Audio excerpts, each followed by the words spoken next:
Assalamualaikum warahmatullahi wabarakatuh. Waalaikumsalam warahmatullahi wabarakatuh. Bismillahirrahmanirrahim. Alhamdulillahi rabbil alamin. Wassalatu wassalamu ala ashrafil anbiya'i wal mursalin, imamil muttaqin, sayyidil ghurril muhajjalin, wa ala alihi wa ashabihil mujahidin at-tahirin, amma ba'du. Saudara-saudara kaum muslimin rahimakumullah, sesungguhnya gaya hidup seseorang sangat ditentukan oleh cara bagaimana dia memandang hidup ini. Dengan kata lain, bagaimana seseorang memandang hidup, begitulah dia akan hidup. Oleh sebab itu, untuk mengubah keadaan seseorang harus diawali lebih dahulu dengan mengubah caranya memandang kehidupan ini. Itulah sebabnya dalam surah Ar-Ra'd ayat 11 Allah Subhanahu wa ta'ala menjelaskan, Innallaha la yughayyiru ma biqaumin hatta yughayyiru ma bi anfusihim. Allah Subhanahu wa ta'ala tidak akan mengubah nasib dan keadaan satu kaum sampai kaum itu berusaha mengubah apa yang ada di dalam diri mereka sendiri. Yang ada di dalam diri itu tentu tidak lain adalah rule of thinking, bahasa kerennya state of mind, kata orang Kulon. Cara berpikir, cara memandang kehidupan yang akan sangat mewarnai cara orang menjalani kehidupan itu sendiri. Oleh karena itu, pada pertemuan kali ini kita akan membicarakan tentang dasar dan tujuan hidup dari seorang muslim di dalam kehidupan ini. Yang pertama, tentang dasar dan landasan hidup. Seorang muslim tak dapat lain mendasarkan kehidupannya dengan Islam. Di dalam mendasari kehidupan dengan Islam ini, Allah Subhanahu wa ta'ala menuntut, Ya ayyuhalladzina amanu dkhulu fis silmi kafah. Hai orang-orang yang beriman, masuklah kamu ke dalam Islam itu secara total, secara utuh, secara seluruhnya. Jangan separuh-separuh, jangan sepotong-sepotong. Mendasari hidup dengan Islam artinya menjadikan Islam sebagai way of life, sebagai rule of thinking, sebagai state of mind di dalam kita memecahkan problema-problema kehidupan, sehingga tidak satu persoalan hidup yang bagaimanapun kecilnya sekalipun yang tidak tersentuh oleh nilai-nilai ajaran agama Islam ini. Kemudian di dalam mendasarkan hidupnya dengan Islam, ia mempunyai satu keyakinan. Pertama, Islam sebagai dasar hidupnya adalah agama yang sesuai dengan fitrah daripada manusia. Allah Subhanahu wa ta'ala pencipta manusia. Allah Subhanahu wa ta'ala yang menurunkan agama Islam. Oleh sebab itu, tentu saja seluruh konsepsi Islam ini sudah diukur sedemikian rupa sesuai dengan kemampuan yang dimiliki oleh manusia. Secara logika bisa kita katakan, pabrik mobil di Jerman misalnya bikin mobil namanya Mercy. Seiring dengan itu dikeluarkannya buku petunjuk. Mobil ini bernama Mercy, kecepatan maksimal sekian ratus kilometer per jam, daya angkutnya sekian ratus kilogram. Kalau rusak memperbaikinya ini, onderdilnya itu umpamanya. Karena pabriknya yang bikin mobil, lalu pabriknya juga yang mengeluarkan buku petunjuk, tentu buku itu sesuai benar untuk mobilnya. Dan logika mengatakan tidak bisa kita punya mobil Mercy rusak, kita perbaiki dengan menggunakan buku petunjuk yang dikeluarkan oleh pabrik mobil Fiat. Tentu saja mobil makin rusak, acak-acakan dan tidak karu-karuan. Ini artinya, jikalau manusia ingin baik, jikalau manusia ingin mencapai sesuatu yang bernama bahagia, dia harus mengikuti petunjuk yang dikeluarkan oleh yang menciptakan manusia. Dan petunjuk-petunjuk itu telah turun dalam satu konsepsi yang bernama Islam yang sesuai dengan fitrah manusia. Yang kedua, oleh karena keyakinannya bahwa Islam sesuai dengan fitrah manusia, ia pun berkeyakinan bahwa Islam adalah agama untuk seluruh manusia, universal. Walaupun ia diturunkan di tanah Arab, tetapi ia bukanlah agama hanya untuk orang Arab semata-mata. Keyakinan ini perlu ditegakkan kembali, oleh karena akhir-akhir ini muncul pendapat-pendapat yang menganggap seolah-olah agama itu barang impor. Persilahkan saja kalau memang itu merupakan keyakinannya, tetapi menganggap agama sebagai barang impor sungguh merupakan satu kekeliruan yang sangat besar. Bahwa Arab sebagian besar memang Islam, jelas. Tetapi Islam bukannya Arab, itu pun harus kita akui. Kita bisa menjadi Muslim yang baik tanpa perlu menjadi orang Arab. Dengan kata lain, kita bisa menjadi Muslim yang baik dengan tetap menjadi warga negara Indonesia yang baik. Bahwa Al-Quran diturunkan dalam bahasa Arab oleh karena memang ia turun di tanah Arab. Buktinya apa? Walaupun Quran dalam bahasa Arab, tidak satu pun ayat Quran yang ditujukan kepada orang Arab semata-mata. Tidak ada ayat ya ayyuhal arabiyun, hai orang-orang Arab. Tidak ada. Yang ada malah ya ayyuhan nas, wahai manusia. Manusia yang mana? Yang mana saja asal merasa manusia. Kalau tidak merasa manusia, tidak usah terpanggil dengan ayat tadi. Maka dalam mendasari hidup dengan Islam, kita berkeyakinan Islam adalah agama untuk seluruh manusia. Yang ketiga, di dalam mendasari hidup dengan Islam, kita berkeyakinan Islam adalah agama terakhir yang diturunkan kepada Rasul terakhir. Tidak ada Rasul dan Nabi sesudah Nabi Muhammad, dan tidak ada agama lagi sesudah agama Islam.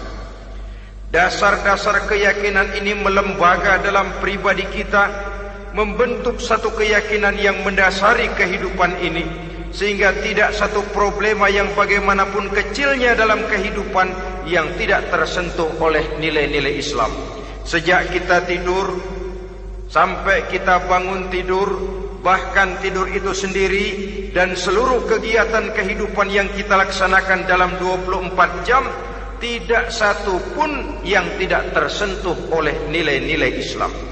Inilah pandangan hidup Muslim. Jawaban seorang Muslim terhadap problema-problema kehidupan yang dihadapinya, yang di dalam menjawab problema itu ia Islam oriented, berorientasi kepada nilai-nilai Islam.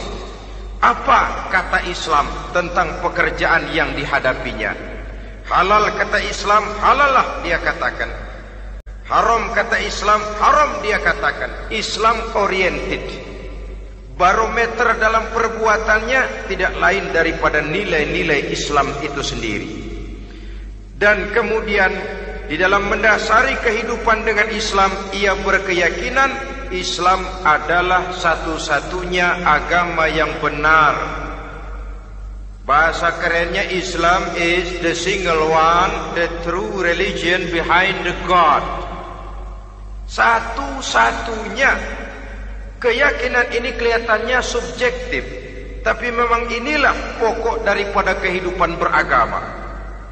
Saudara-saudara kaum muslimin rahimakumullah, kalau itulah dasar daripada kehidupan kita sebagai muslim, apa yang menjadi landasannya? Kalau dasar hidup kita Islam, maka landasan hidup kita tidak lain adalah Al-Quran dan Sunnah Rasulullah Sallallahu Alaihi Wasallam.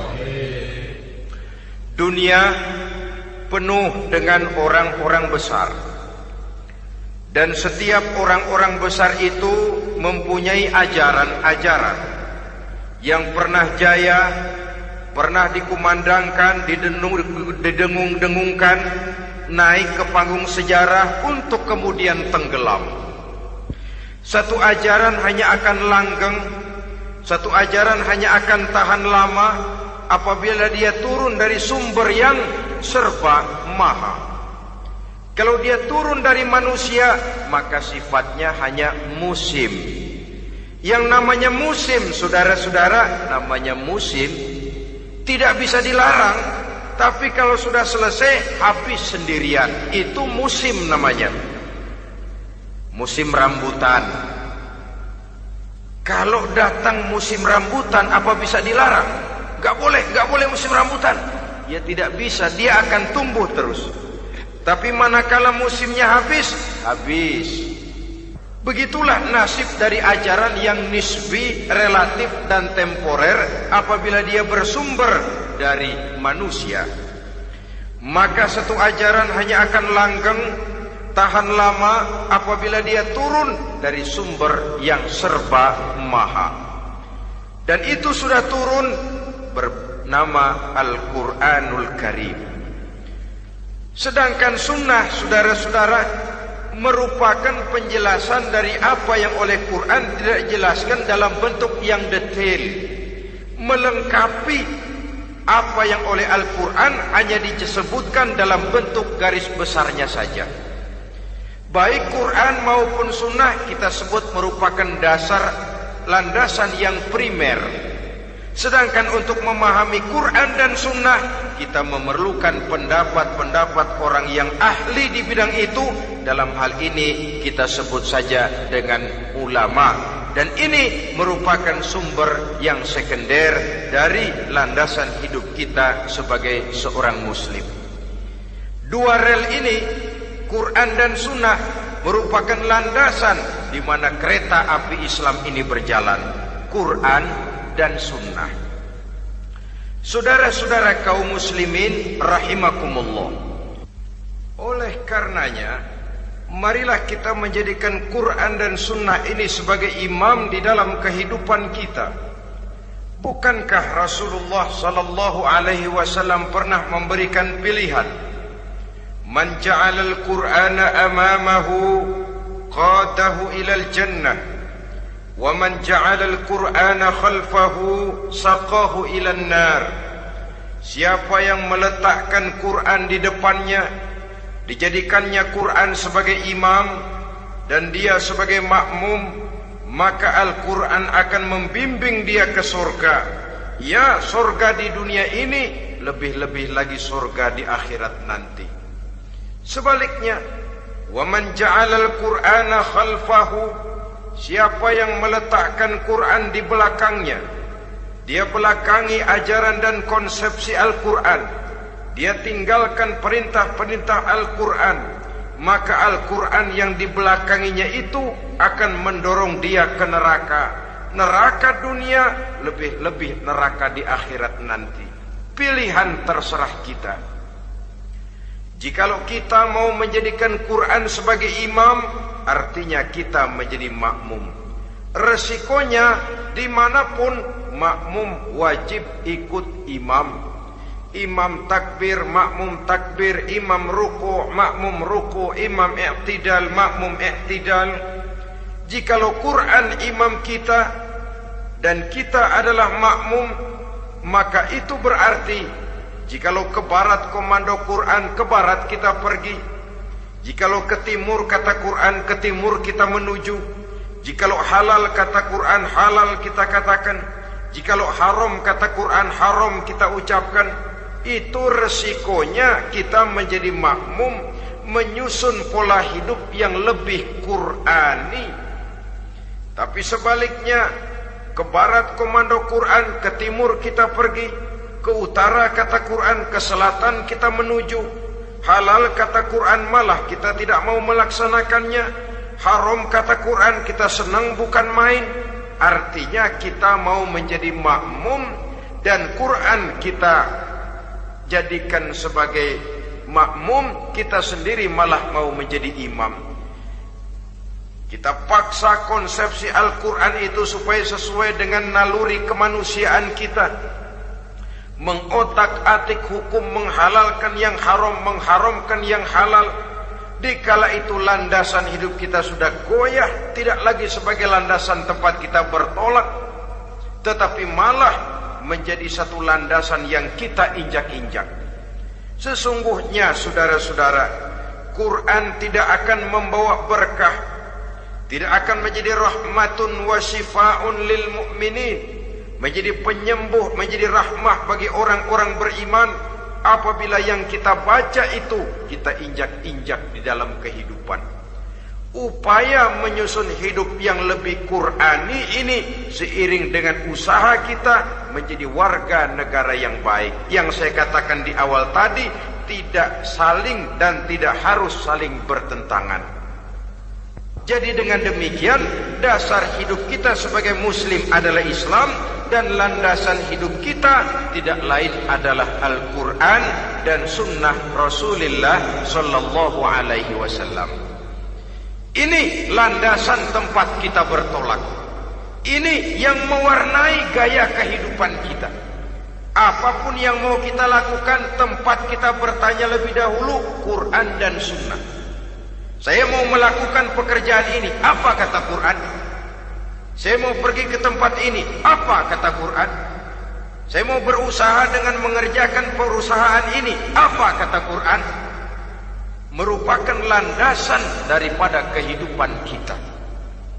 Ini yang saya katakan tadi, membentuk rule of thinking, state of mind, bahwa gaya kehidupan kita diwarnai oleh landasan hidup yang bertumpu pada ajaran Al-Quranul Karim dan sunnah Rasulullah sallallahu alaihi wasallam. Baiklah ya, ini yang pertama tentang dasar dan landasan hidup. Yang kedua tentang tujuan hidup. Kalau sudah ada landasan tempat kita bertolak, lalu kemana pantai yang akan kita tuju? Mau apa sih kita hidup ini? Berleha-leha, menjalani acara rutin, bangun tidur sampai tidur lagi, kemudian besok begitu lagi, sampai menunggu datangnya sang ajal? Atau ada satu tujuan yang akan kita capai di dalam kehidupan ini? Apabila kita teliti, maka Al-Quran mengajarkan tujuan hidup setiap muslim pada dasarnya ada dua. Pertama, kita sebut saja tujuan jangka pendek. Tujuan jangka pendek itu sasarannya dunia sekarang ini. Bentuknya horizontal.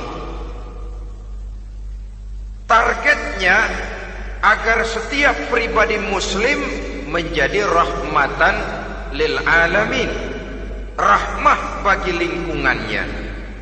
Inilah yang oleh agama dinamakan hablum minan nas, yang isinya adalah ilmu dan peradaban. Jadi dunia dan seluruh isinya merupakan tujuan jangka pendek saja. Untuk mencapai tujuan jangka pendek, dunia dan seluruh isinya, unsur penunjangnya adalah pendidikan, pengalaman, atau nasib. Makin tinggi pendidikan, makin mudah menjangkau hidup.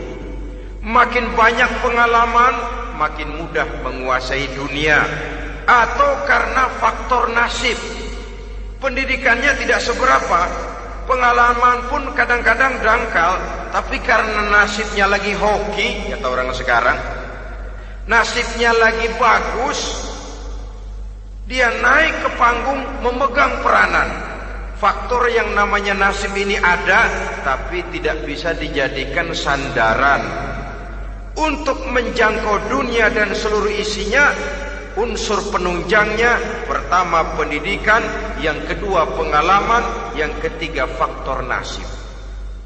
Oleh karena itu, apabila kita ingin mudah mencapai dunia, yang pertama harus kita laksanakan bagaimana menempuh satu pendidikan. Di zaman sekarang orang terangsang untuk hidup dalam pola yang oleh orang-orang priangan disebut hardolin. Saudara tahu hardolin? Itu potongan dari dahar modal ulin. Filsafat hidup yang pakaian mau bagus, makan mau enak, kerja nggak mau. Akhirnya jadilah dia penghayal kelas berat, tukang-tukang lamun kelas tinggi.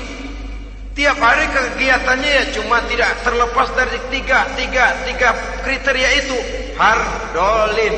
Pokoknya kalau sudah dahar, modal, ulin. Besok ya begitu lagi. Pola dari dimana orang pakaian mau bagus, makan mau senang, duit mau punya, kerja tidak mau. Kadang-kadang mau kerja tapi tidak tahu apa yang harus dikerjakan. Ditambah oleh sempitnya lapangan pekerjaan. Tidak tahu apa yang harus dikerjakan, dilatar belakangi oleh tidak adanya pendidikan yang dia terima, sehingga mau kerja apa lalu bingung. Oleh karena itu, terutama buat adik-adik remaja, para pemuda, saya berpesan untuk menjangkau dunia, yang pertama harus kita jalani bagaimana membina diri, mendidik. Taruh kata drop out, putus sekolah, tapi drop out bukan halangan bagi tumbuhnya cita-cita yang mulia. Bahkan ada orang bilang many a great man starts as a newspaper boy. Banyak orang-orang besar yang memulai pekerjaannya dagang koran. Putus sekolah bukan merupakan halangan bagi tumbuhnya cita-cita yang mulia.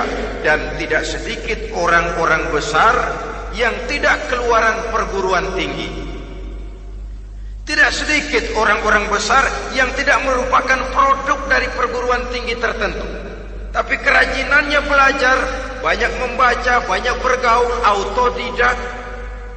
Syukur kalau masih bisa menempuh pendidikan yang formal. Kekurangan ekonomi, kemiskinan keluarga jangan menjadi penghalang bagi tumbuhnya cita-cita yang tinggi untuk menempuh karier pendidikan yang baik.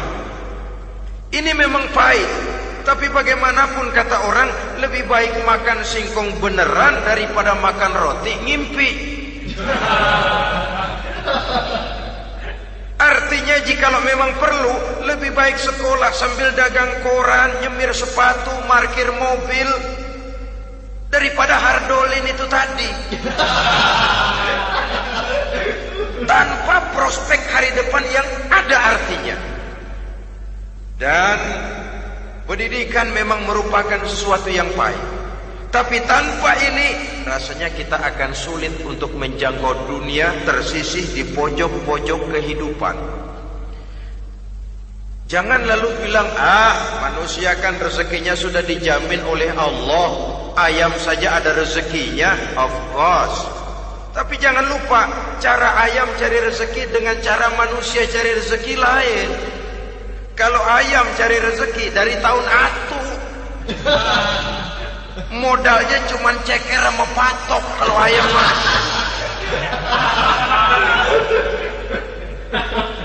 Asal bisa nyeker, bisa matok, ayam dapat rezeki. Pokoknya kertok dah. Tapi manusia cari rezeki, dia harus cari lapangan kerja. Lapangan kerja sulit. Sudah dapat lapangan kerja, harus punya keahlian. Untuk memperoleh keahlian harus dengan pendidikan. Berhadapan lagi dengan saingan-saingan karena pasaran tenaga kerja tiap tahun puluhan kalau tidak ratusan ribu pasaran tenaga kerja yang masuk lapangan kerja. Ini kenyataan. Semakin ke depan oleh tingginya tensi ekonomi, oleh persaingan hidup yang makin tajam, oleh makin menggejalanya pola pikir industrialis yang membuat manusia individu, nilai-nilai semacam ini akan terasa makin berat. Oleh karenanya, tanpa pendidikan sulit untuk menjangkau dunia. Yang kedua, pengalaman, tenaga expert. Sehingga orang mengatakan experience is the best teacher. Pengalaman adalah guru yang paling bijaksana. Dengan pengalaman kita makin dewasa. Dan orang sering mengatakan kegagalan hakikatnya adalah keberhasilan yang tertunda. Jangan takut gagal, kalau itu akan mengantarkan kita kepada pola hidup yang lebih dewasa, lebih tegar, lebih sanggup menghadapi kesulitan-kesulitan. Dan faktor yang ketiga, nasib. Kadang-kadang orang pendidikannya tidak ada, kadang-kadang pengalamannya tidak seberapa, tapi karena nasib, engkongnya misalnya jadi komandan Hansip, dia naik jadi anggota Hansip. Itu karena faktor nasib saja. Yang ketiga ini ada, tapi tidak bisa dijadikan sandaran dalam arti bahwa kita lalu mengandalkan nasib. Loh, nanti udah gede mau jadi apa? Gua sih gimana nasib aja dah. Jadi orang syukur, jadi gembel nasib. Tidak bisa kita menghadapi hidup dalam satu alur spekulasi. Tidak bisa kita menjalani skenario kehidupan ini dengan bersikap untung-untungan. Karena kehidupan walaupun tidak bisa dipastikan, paling kurang bisa dirancang, bisa direncanakan, bisa ditargetkan, bisa dianalisa kemungkinan-kemungkinannya. Walaupun tidak bisa dipastikan, tapi bisa diperhitungkan. Sebagai manusia yang terikat oleh causality, oleh hukum sebab akibat, sewajarnya kita memperhitungkan kemungkinan-kemungkinan itu.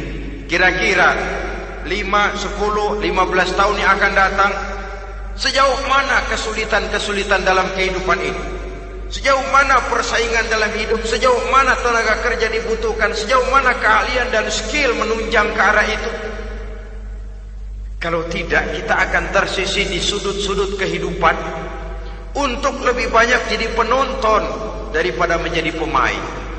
Padahal kita ingin jadi pemain, kita ingin aktif, kita ingin punya peranan karena kita oleh agama dituntut menjadi rahmatan lil alamin, menjadi rahmah bagi lingkungan di mana kita tinggal, mewarnai lingkungan, bukan cuma diwarnai oleh lingkungan itu sendiri.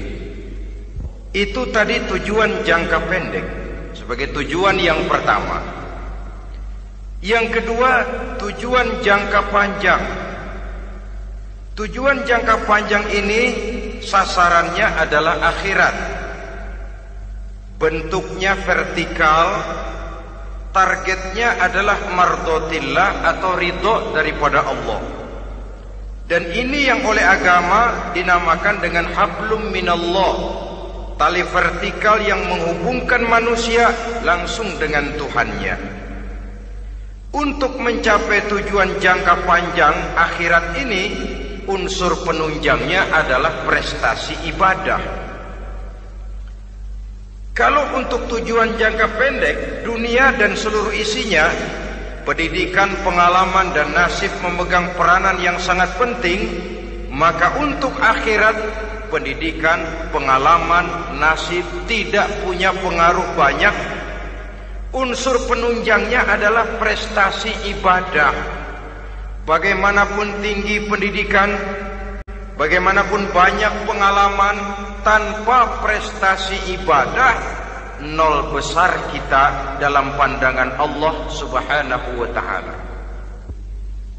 Saudara-saudara kaum muslimin rahimakumullah, itu sebabnya seorang muslim sholat, puasa, haji, zakat, yang kalaupun ada target dunia itu cuma side effect saja, sekedar satu efek sampingan. Target utamanya tetap tujuan jangka panjang, akhirat dan ridho Allah. Kenapa kita sholat? Untuk mencari ridho Allah. Kenapa kita laksanakan ibadah haji? Untuk mencari ridho Allah. Kita bangun di keheningan malam untuk mencari ridho Allah. Kalau ada akibat dunia, itu cuma akibat sekunder saja. Ada misalnya orang karena tekun ibadah rezekinya lancar, itu baru persekot, baru tanda jadi. Kadang-kadang persekotnya saja sudah nikmat kok, apalagi cashnya, kontannya.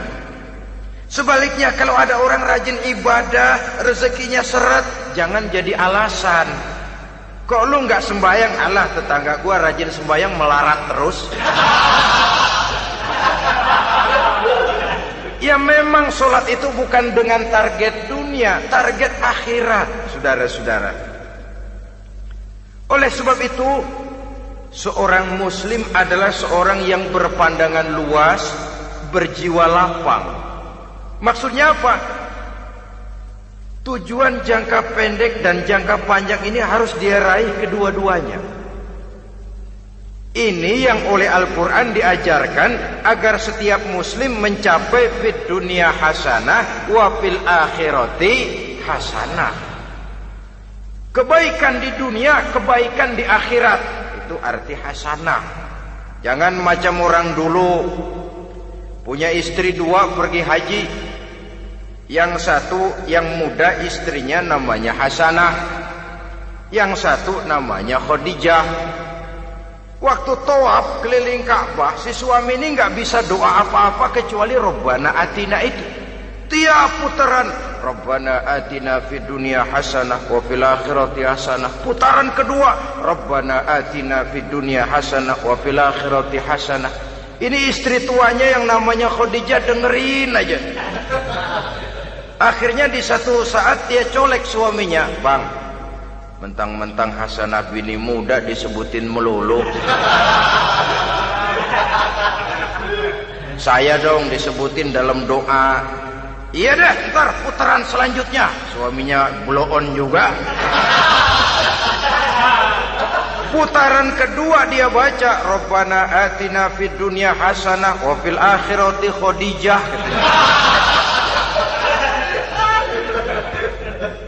Saudara-saudara, itu makna refleksi daripada doa tadi itu, doa sapu jagat. Kita ingin fid dunya hasanah wa fil akhirati hasanah. Tujuan jangka pendek dunia tercapai, tujuan jangka panjang akhirat dan ridho Allah juga tergapai. Oleh sebab itu Al-Quran menjelaskan, wabtaghi fima atakallahu ad-daral akhirah wa la tansa nasibaka minad dunya. Dengan karunia yang diberikan Allah kepadamu, carilah bahagia akhirat. Wala tansa nasibaka minad dunya, tetapi jangan lupakan bagianmu dalam kehidupan di dunia ini. Cari akhirat, utamakan akhirat dengan tidak usah melupakan jatahmu di dunia.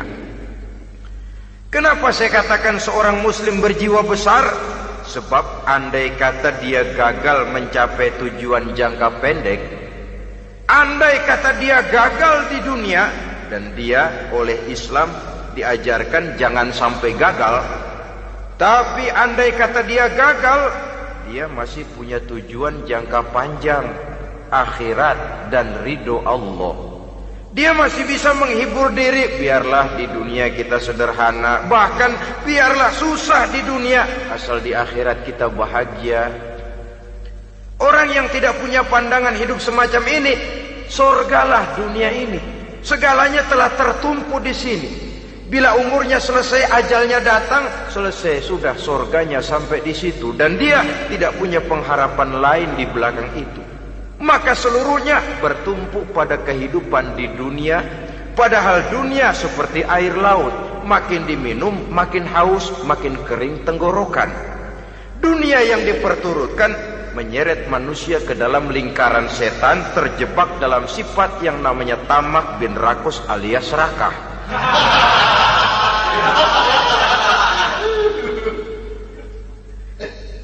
Andai kata dia gagal untuk tujuan jangka pendek, dia masih punya tujuan jangka panjang, akhirat.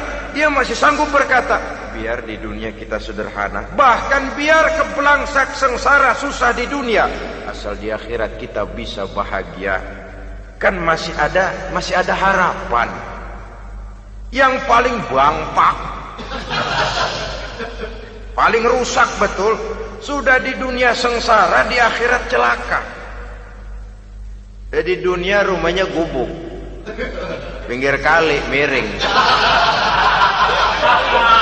asal hujan bocor, utang selebar warung. Bayang kagak, ngaji enggak, puasa enggak, saban malam merit mulu. Saudara hadirin yang saya hormati, lalu kapan mau bahagia kalau sudah di sini susah, di sana akan susah juga. Ini yang pertama, seorang muslim, seorang yang optimis, berjiwa besar, luas pandangan. Kegagalan dia dalam jangka pendek tidak menyebabkan dia melupakan tujuan jangka panjang. Yang kedua, positifnya apa?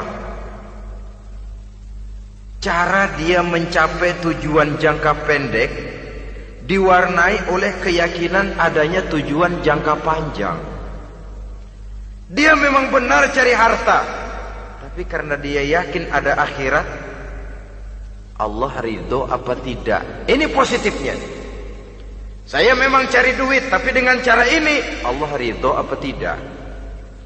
Saya memang ingin berpakaian yang rapi, tapi dengan tidak menutup aurat begini, Allah ridho atau tidak. Saya memang bergaul menghormati teman, tapi terjebak dalam minuman keras karena menghormati teman, Allah ridho apa tidak. Ini orang yang punya tujuan jangka panjang. Segalanya diberikan bingkai dengan pertanyaan, Allah ridho atau tidak. Keyakinannya terhadap tujuan jangka panjang mewarnai gaya hidupnya di dunia ini, mencapai tujuan jangka pendek tadi. Mau minum, Allah ridho apa enggak ini? Mau makan, yang saya makan Allah ridho apa enggak ini? Pendeknya apapun yang mau dia kerjakan, karena dia punya keyakinan tujuan jangka panjang, dia selalu menimbang terhadap ridho Allah tadi. Jadi tanpa prestasi ibadah, kita nol besar dalam pandangan Allah. Ini nilai manusia yang hakiki di sini. Ini makna inna akramakum indallahi atqakum.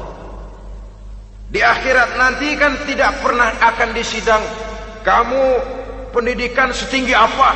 Tidak. Gelarmu berapa renteng? Profesor, doktor? Tidak.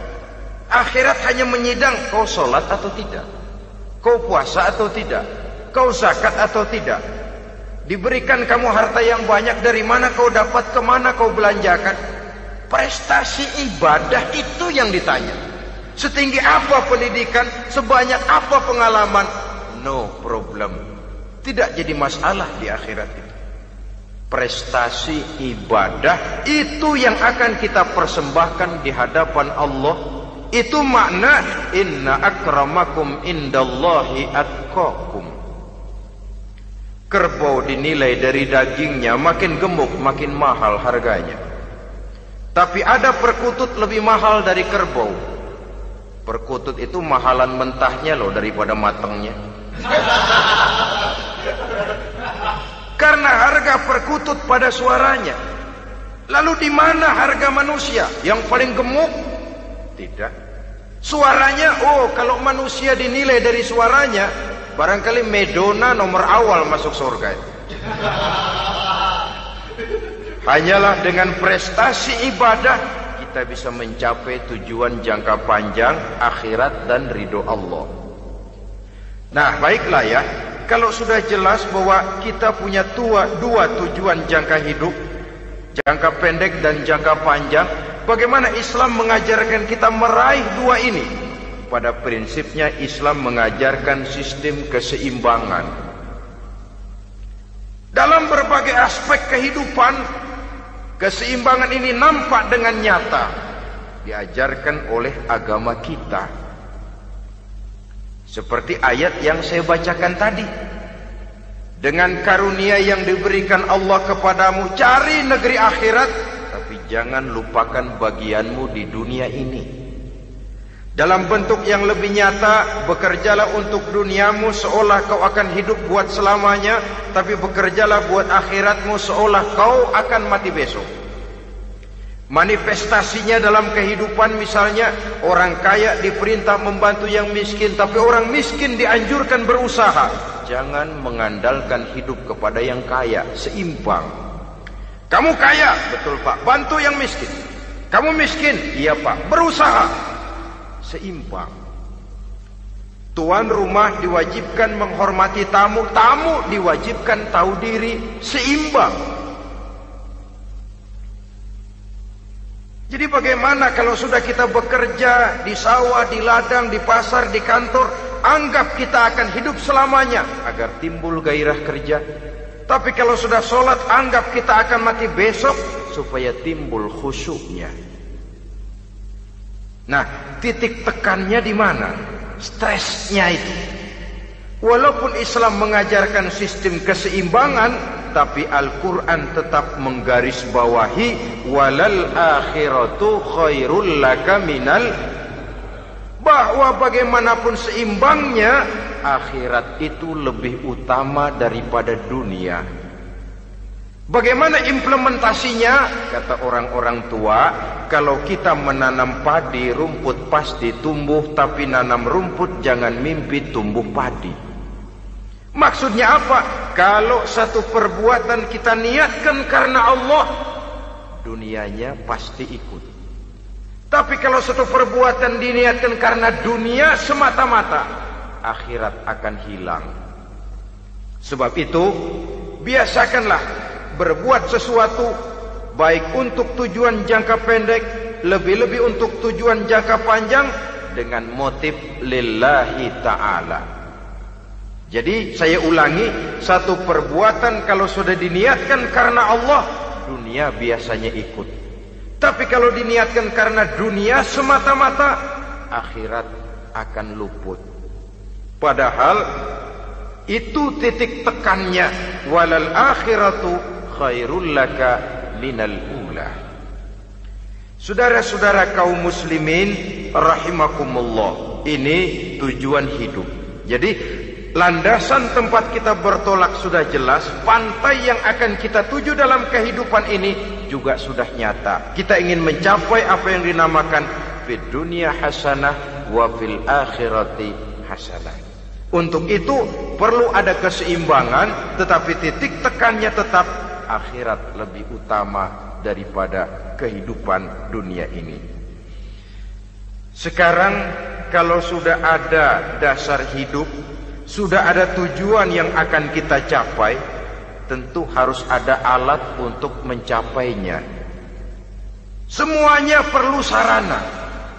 Bahkan pada hakikatnya dalam kaidah usul fikih, para ulama mengajarkan lil wasail hukmul maqasid. Sarana dan tujuan hukumnya sama. Ini mestinya mendidik umat Islam jadi pinter. Jangan cuma berpikir melaksanakan satu pekerjaan, tapi juga berpikir menciptakan sarana untuk terwujudnya pekerjaan itu. Misalnya umat Islam wajib pergi haji kalau mampu, kan begitu toh? Kalau dia umat Islam Indonesia, tentu pergi hajinya ke Mekah. Mekah, Jeddah, Mekah, Indonesia, perlu sarana angkutan untuk sampai ke sana. Kapal laut, kapal udara. Artinya umat Islam harus maju di bidang teknologi, bisa menciptakan pesawat, bisa menciptakan kapal laut, sarana yang akan menyampaikan dia untuk bisa melaksanakan ibadah haji. Selama ini kita bertumpu kepada pemikiran, pokoknya kan yang penting gue pergi haji, pakai apa kayak gue punya duit. Dari segi pribadi memang barangkali begitu.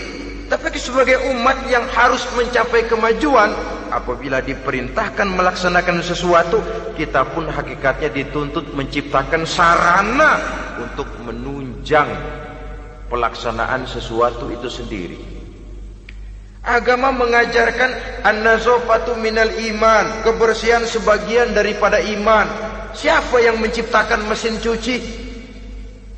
Sabun-sabun keras, deterjen, rinso dan lain sebagainya. Siapa yang menciptakan air condition, pembersih ruangan? Kita hanya berpikir pokoknya kan bersih, mau pakai apa kek? Kita jarang yang berpikir kepada pewujudan teknologi modern untuk menerjemahkan hadis itu. Syukurlah belakangan ini sudah muncul teknokrat-teknokrat muslim yang dijiwai oleh semangat Al-Quran membuka tabir rahasia konsepsi Islam di lapangan teknologi modern yang makin lama makin menunjukkan tuntutan kebutuhan daripada umat itu sendiri. Dengan demikian, apabila ada tujuan hidup, kita memerlukan alat untuk mencapai tujuan tadi. Supaya tujuan fid dunia hasanah wa fil akhirati hasanah tercapai, apa alat yang harus kita pakai? Kita lihat surah At-Taubah ayat 111 memberikan jawaban. Innallaha ashtara minal mu'minina anfusahum wa amwalahum bi anna lahumul jannah. Sesungguhnya Allah telah membeli dari orang-orang beriman diri mereka, harta mereka, bahwa sesungguhnya bagi mereka adalah surga. Coba kita simak ayat ini sejenak, akan nampak dengan jelas bahwa ayat ini hakikatnya merupakan satu transaksi yang nyata benar antara kita dengan Allah. Transaksi jual beli sudah terjadi, dan itu langsung dengan Allah, tertuang dalam pernyataan Quran. Pembeli Allah, penjual kita orang-orang beriman. Dagangannya adalah anfus dan amwal, harganya adalah surga. Itu sudah tanda tangan pernyataan kita siap jual beli ya Allah. Apalagi baiat kita apa? Inna solati wa nusuki wa mahyaya wa mamati lillahi rabbil alamin. Solatku, ibadahku, hidup dan matiku cuma untuk Allah Tuhan seluruh sekalian alam. Minimalnya 5 kali sehari semalam baiat ini kita ulang dan kita ulang. Kenapa lalu kita tidak konsekuen? Dalam konteksnya dengan persoalan, maka alat hidup kita itu ada 2. Pertama, anfus. Ini bentuk mufrad dari jamaknya, bentuk jamak dari mufrad nafsun. Biasa diterjemahkan dengan diri. Yang dimaksud dengan diri adalah kepribadian. Yang dimaksud dengan kepribadian ialah kekayaan yang kita miliki dalam kepribadian kita. Artinya bisa tenaga, pikiran, konsep, gagasan, wewenang, ide, pangkat, jabatan, kemampuan, keahlian, skill, itu semuanya masuk ke dalam anfus, diri. Sedangkan amwal bentuk jamak dari mufrad malun, biasa diterjemahkan dengan harta. Pengertian di sini ialah seluruh bentuk-bentuk materi yang berada di bawah kekuasaan kita. Bisa rumah, bisa uang, bisa tanah, bisa kebun, bisa pabrik, bisa peternakan. Itu semuanya amwal.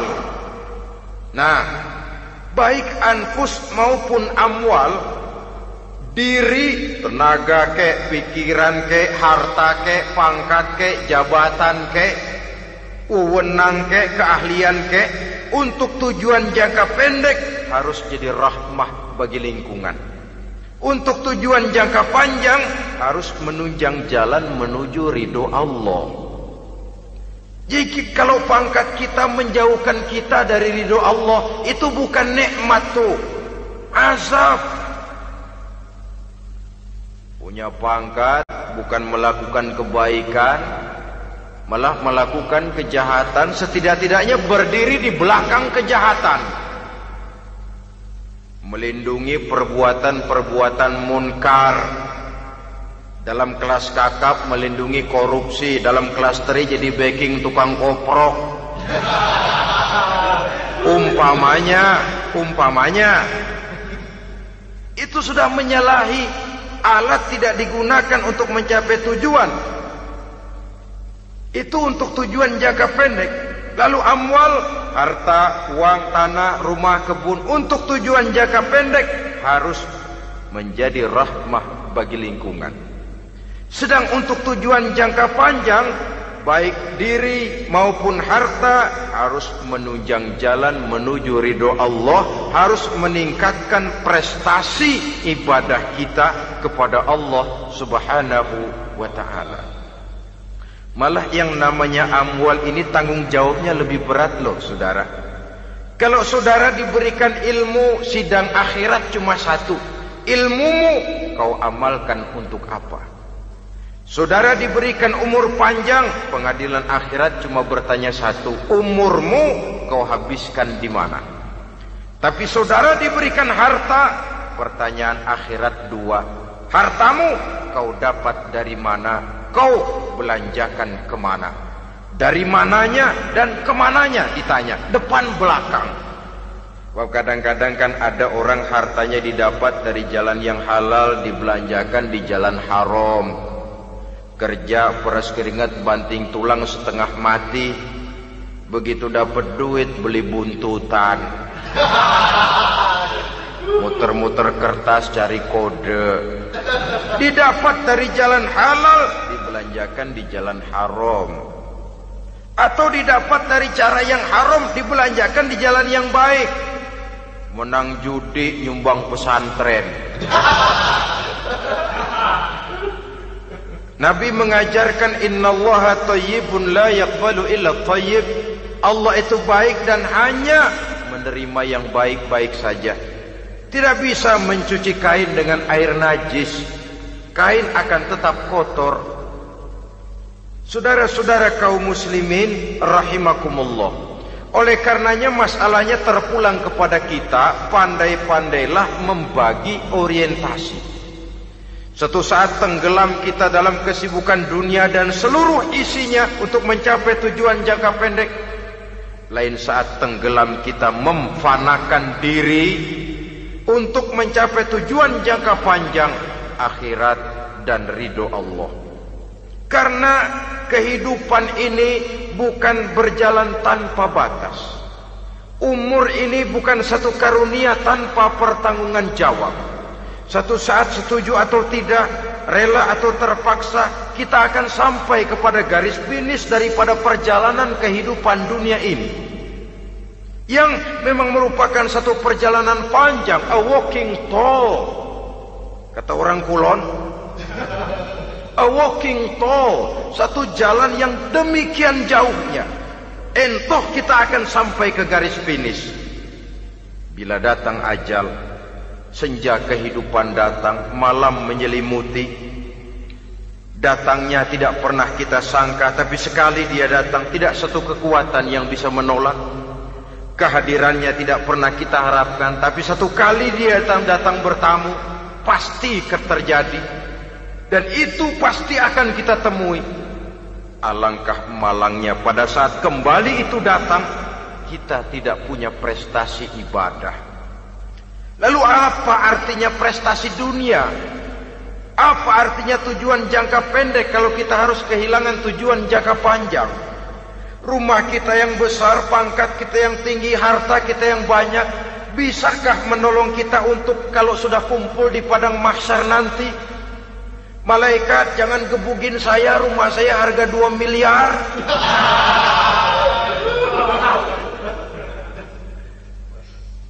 Sudahlah malaikat, damai saja, itu Rolls Royce saya. Pakai saja malaikat, pakai.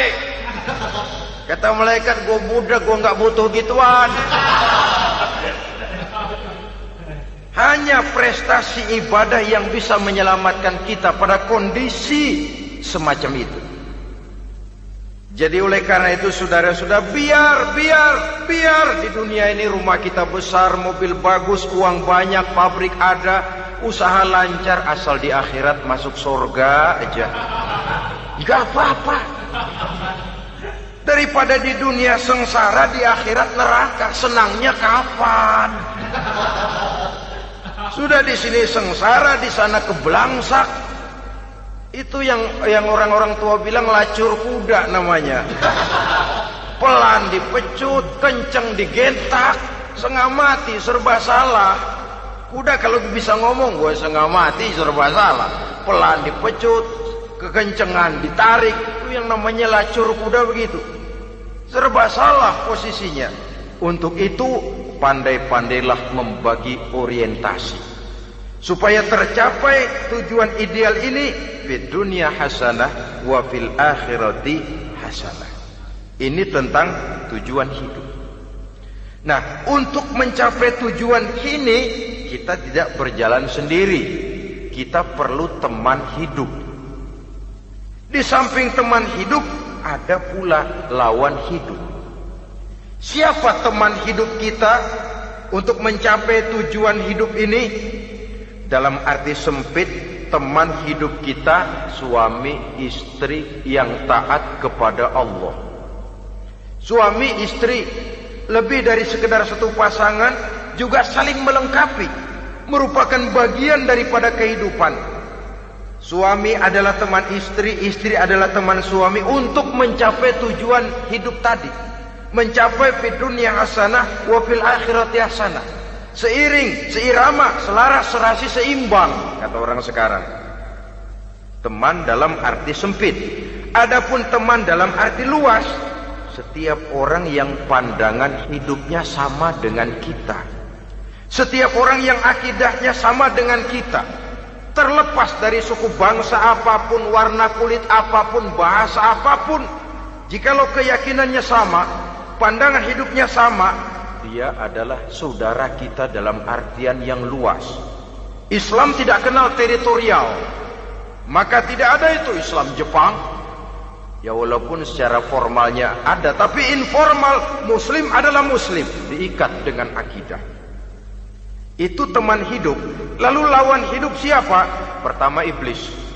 Dalam segala bentuk dan implementasinya. Yang kedua, setiap orang yang pandangan hidupnya tidak sama dengan kita secara ideologis, itulah lawan hidup kita. Maka yang teman jadikan teman, yang lawan jadikan lawan. Jangan teman dijadikan lawan, lawan dijadikan teman. Itu namanya kopiah dipasang di kaki, pak bakyak naik ke jidat. Wajar kalau kepala lalu jadi benjol. Salah milih teman, salah cari lawan. Salah milih teman, salah cari lawan. Akibatnya kita yang akan susah di kemudian hari nanti. Saudara-saudara kaum muslimin rahimakumullah, oleh karenanya pandai-pandailah dalam hidup ini. Yang teman jadikan teman, yang lawan jadikan lawan. Kalau lawan kita jadikan teman, sementara teman kita jadikan lawan, dan itu yang banyak terjadi dalam praktek kehidupan, kita tidak akan bisa mencapai tujuan karena akan tertarung di kaki sendiri. Nah, ini sajalah yang kita bicarakan pada pertemuan kali ini. Mudah-mudahan ada manfaatnya. Terima kasih atas segala perhatian. Mohon maaf atas segala kekurangan. Usikum wa nafsi bitaqwallah. Wassalamualaikum warahmatullahi wabarakatuh. Waalaikumsalam warahmatullahi